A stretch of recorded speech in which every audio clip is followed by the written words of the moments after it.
It looks like someone here is having a hard time and he or she can't make up his or her mind. Naku, mahirap yan, 'no? Parang may kakaiba akong naririnig. It looks like a keytone, keypad tone, 'no? Yung parang, tunog ng mga tones. Possible na yun, pero puwede rin naman na may tunog nung, nagta-type, okey? Kahit walang tone. So, let me see who this person is. Just take only what resonates, alright?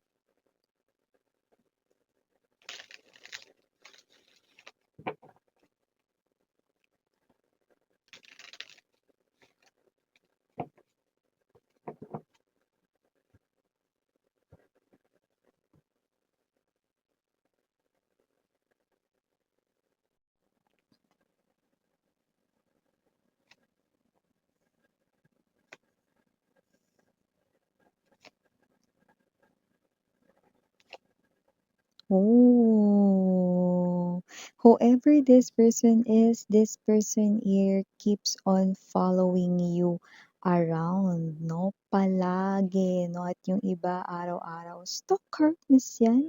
Yeah, stalker. So, let me see this person here is more likely doing this every day, but especially kapag mag-isa siya. Okay. Okay, so kung sino man 'tong energy na 'to, tinatamad siya yung klase ng energy rito 'no, na ayaw kumilos, na bottom of the deck we have the Nine of Wands, King of Swords, and the Five of Swords energy. So kung sino man 'tong energy na ito 'no, I do see that this person here na I'm seeing someone 'no, dut-dut ng dut-dut sa kanyang phone rito 'no. Okay, this person here is nakabuntot palagi sa'yo 'no, not by sight, okay? This person here is not visiting you literally sa home mo or sa house niyo 'no, whether you're independently living alone or you're living with your family 'no, or sa work mo 'no, not literally because this person here is having this kind of issues with money niya. Medyo may struggle siya sa pinansiyal 'no, pero this person here is someone 'no, na following you around palagi everyday. Paano miss yan 'no? Social media, okay. Kailangan pa rin mag-load dun miss yan 'no? May load siya mga babes 'no, pero yung iba nakiki-Wi-Fi, oh, 'di ba? So nakita natin dito this person here 'no, is more likely doing this at night time 'no, at mukhang yung tulog niya rito ay bukod sa hilaw puwedeng umaga na siya nakakatulog, tapos kailangan niya pang pumasok sa trabaho or may gawin na importante 'no, sa umaga. Pero this person here wala siyang peace of mind with the Five of Wands energy. Sunod ng sunod, buntot ng buntot siya sa'yo. Look at this. You are appearing as the Queen of Wands, Knight of Cups energy, ayan 'no. At kung sino man 'tong energy na 'to nakikita natin dito 'no, that this person here is someone na alam mong sinusundan ka niya, sinusubaybayan ka niya 'no, at alam mo malakas yung pakiramdam mo na hindi ka pa niya nakakalimutan 'no, na kahit tahimik siya ngayon at hindi siya rito gumagawa ng kahit na ano ritong action para kontakin ka, makipag-communicate sa'yo, tawagan ka, and so on and so forth. Alam mo sa sarili mo na nararamdaman mong hindi ka pa rin mawala sa isip niya at ikaw ay minamahal pa rin niya 'no. Tama ka, may tama ka. Kaya kung sino man 'tong mga energies natin dito 'no, na nakaka-resonate, you feel it 'no, instantly. You feel this person's strong urge to contact you. Okay, this person here is someone who is definitely spending more time sa kanyang phone, cellphone, handphone, notebook, computer, desktop, no? And this person here is like a stalker. 'no? So, kung sino man 'tong energy na 'to 'no, I do see that this person here is someone na gulong-gulo ngayon, okey?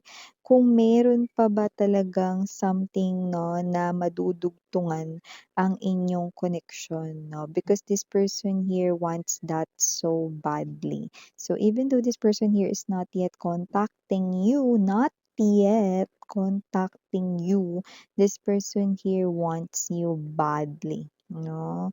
So, kung sino man 'tong energy na 'to, this person here sees you as someone as the Queen of Wands.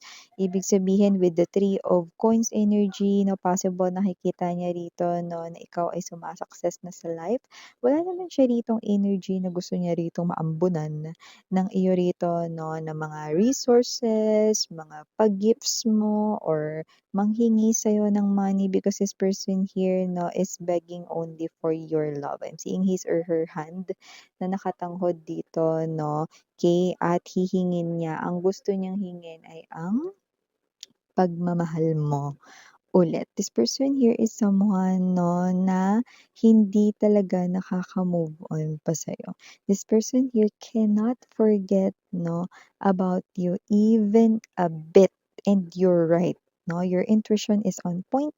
You're feeling this person's strong presence 'no, even though this is spiritually, and this person here gusto niya na mag-teleport pabalik sa inyo 'no. I do see that this person here 'no, ay magulo. Hindi lang yung isip niya, magulo yung tingin niya sa buhay niya ngayon just because wala ka, you know. Without you, his or her life is a mess, you know. At nakikita natin dito tinatamad siya, wala siyang gana 'no. So, parang siya ito na binuburo niya yung sarili niya kakatingin sa social media niyo, sa Facebook ninyo, sa photos ninyo. Alam mo kasi mga babes 'no, especially sa mga hindi techie, may mga paraan na ngayon yung mga tao 'no, para ma-view yung mga social media 'no, ng kahit ng mga naka-block sila dun, okey? So, your person here is someone 'no, na alam kung paano yun. May mga paraan siya. Okay. So, bibigyan ko kayo ng example 'no, puwedeng nakigamit siya ng Facebook ng kanya ritong friend 'no, na friend ka rin sa social media. It's possible, okay. Puwede rin dito na gumawa siya ng dummy account following you para hindi mo malaman, okay. So, there are other ways, okay. This person here 'no, kapag nakikita ka niya parang nawawala siya rito 'no, parang, um natitigilan siya 'no, kapagka tinititigan niya yung inyong mga pictures 'no, yung photos ninyo 'no, ibang-iba na talaga kayo dito 'no. And I do see that whoever this individual is 'no, kapag parang, nandun na siya sa fantasy 'no, ta's 'pag nagigising siya 'no, sa morning 'no, nare-realize niya 'no, na ay wala pa rin pala kayo sa tabi niya, you know. Panaginip lang pala yun or nasa isang pantasya lang pala siya, wala ka na pala talaga sa buhay niya. So, parang ito yung sad truth nitong person na ito. So, sino man 'to, this person here is definitely following you around palagi, araw-araw 'no, sa social media. Eh, minsan hindi naman ako pala post sa social media, pero meron ako nun. Yes, okay. This person keeps on looking 'no, sa same photos, sa same captions, sa same status that you have sa inyong social media, okey, and it's okay for him or her because this person here keeps on playing it, the videos, the reels, the stories, your photos, 'no, keeps on looking at it. It's okay kung walang bago or walang, updated 'no, na pinost kayo, right? Actually, yun pa nga yung pinaka nakuha ko rito, yung hindi pala post sa social media. Okay. So, kung sino man 'tong mga energies na ito 'no, nakikita ko nawawalan sila ng gana sa morning 'no, pero kailangan nilang kumilos para mabuhay, magkaroon ng sahod, makakain, makabili dito ng pangangailangan nila, makabayad ng kuryente, tubig 'no, 'yan. Pero nakikita ko rito wala silang gana. Alam mo yung energy na kapag merong gustong makipagkuwentuhan sa kanila 'no, ng masayang mga bagay 'no, or gusto lang ritong makipagkuwentuhan 'no, yun na lang yung nagdedesisyong umalis. "O sige pre, parang problemado ka, iwanan mo na kita." Gano'n. "O sige pre, okey ka lang ba?" "Ay sis, okey ka lang ba?" Gano'n. So, parang may energy siya rito 'no, na wala siyang gana, "Okey lang ako." wala lang talaga akong gana ngayon or wala lang talaga ako sa mood, 'yan 'no. Pero araw-araw siyang hindi okey 'no, wala rin siyang mood araw-araw or wala siya sa mood araw-araw dahil araw-araw wala ka naman, you know. So, kung sino 'tong energy na 'to, I think this person here cannot fight his or her feelings anymore. And I can't fight this feeling anymore, you know? This person here, yun ang kanyang peg, pero nakikita natin with the King of Swords and the Five of Swords energy na naiisip niya rito 'no, na siya rin naman yung naglagay ng sarili niya sa ganitong klase ng sitwasyon 'no. Nakita ko rito that even though you feel this person's, presence and energy 'no, ikaw ito na bahala siya, miss yan. Kung gusto niyang lumapit, lumapit siya, basta hindi ako yung lalapit sa kanya. Kung may kailangan siya sa'kin, lumapit siya. Kung gusto niya ako kausapin, lumapit siya. Siya yung may kailangan, hindi ako, period. You know, ayan taray. Definitely this person wants to start a conversation, especially kapagka medyo tumatagal na ang pagtitig niya sa inyong mga larawan. But this person here is telling himself or herself, "Hold it, hang in there," 'no? Dapat hindi mo i-message yung collective, 'yan. So, ano yun, Miss, yan, resistance 'pag matigas inaantay niya na ako yung mag-message sa kanya or what 'no? Hindi sa inaantay niya na ikaw ang mag-first move dito. Pero sa nakikita ko dito 'no, ang bagay na, pumipigil dito sa tao na 'to na lumapit sa inyo ay ang kasalanan niya sa'yo, you know. Sa tuwing naiisip niya yung kasalanan niya sa'yo, lahat ng binabalak niya ritong pag-message sa'yo, nabubura lahat, you know. Kasi napanghihinaan siya ng loob, nababalutan siya rito ng fear at takot 'no, yung bawat gabi niya ay parang gabi ng lagim. This person here is someone who could possibly be sweating, yes. Possible na palagi siya ritong nagpapawis 'no, kahit hindi mainit or whatsoever because this person here is living in fear, okey?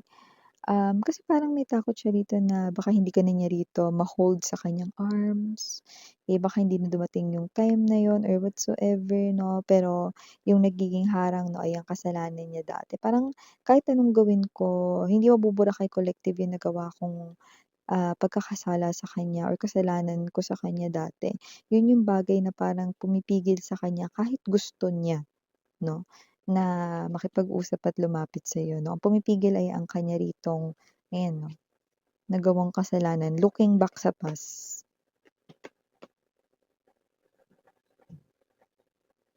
Okey. So, kung sino 'tong energy na 'to na nakikita ko dito wala talaga siya ritong kapayapaan sa kanyang isipan 'no, kahit na siya ay nagsisimba 'no, ta's meron doon 'no, wala tayo rito kahit na anong religion 'no, pero sa Catholic meron yung, "Peace be with you" 'no, wala talaga siya ritong peace.